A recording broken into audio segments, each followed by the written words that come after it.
Lecture de la lettre de saint Paul apôtre aux Éphésiens. Frères, vous n'êtes plus des étrangers ni des gens de passage. Vous êtes concitoyens des saints.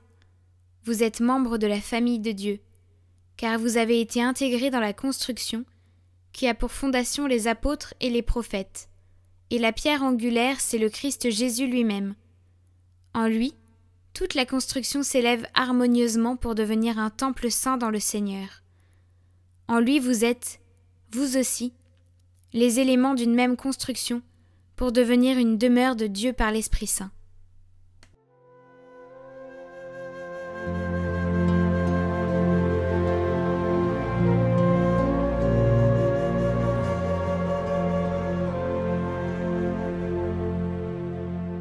Par toute la terre s'en va leur message.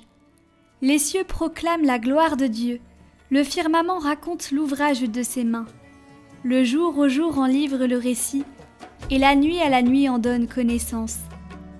Pas de paroles dans ce récit, pas de voix qui s'entendent, mais sur toute la terre en paraît le message, et la nouvelle aux limites du monde.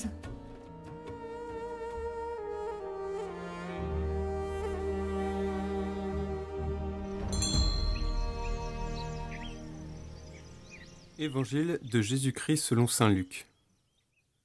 En ces jours-là, Jésus s'en alla dans la montagne pour prier, et il passa toute la nuit à prier Dieu.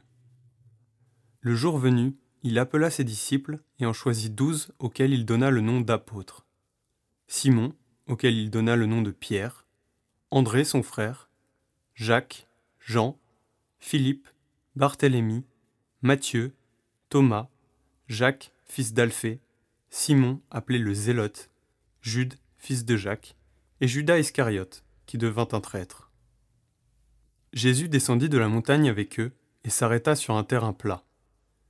Il y avait là un grand nombre de ses disciples et une grande multitude de gens venus de toute la Judée, de Jérusalem et du littoral de Tyr et de Sidon.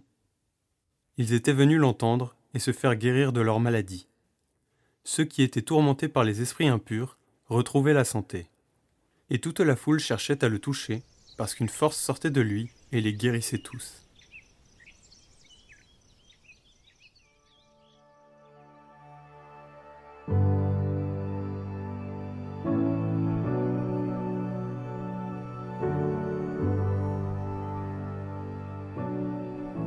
Nous oublions souvent cela, que Jésus prie pour nous.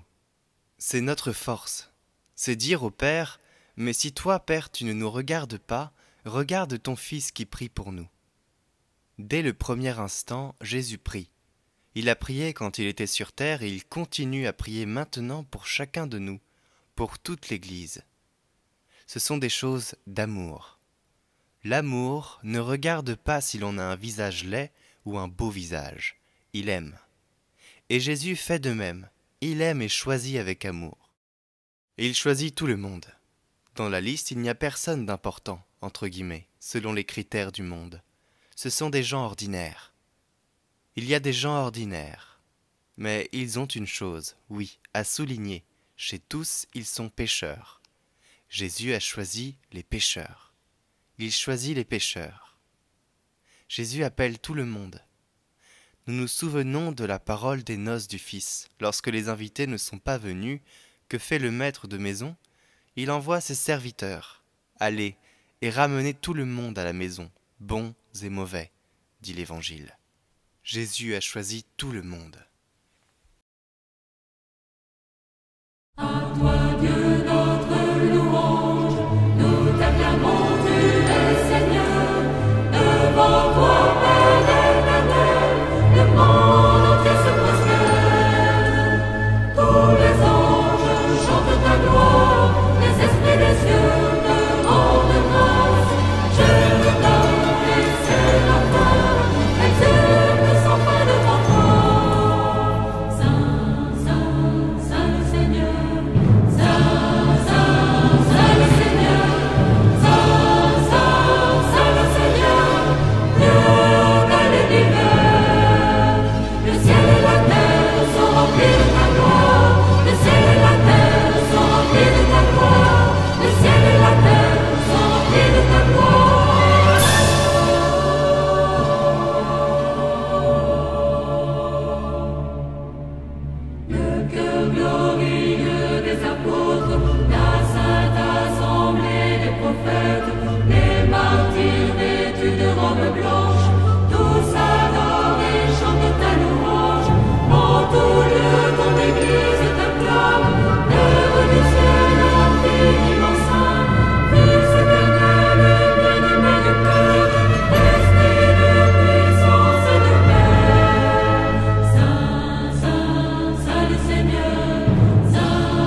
Jésus.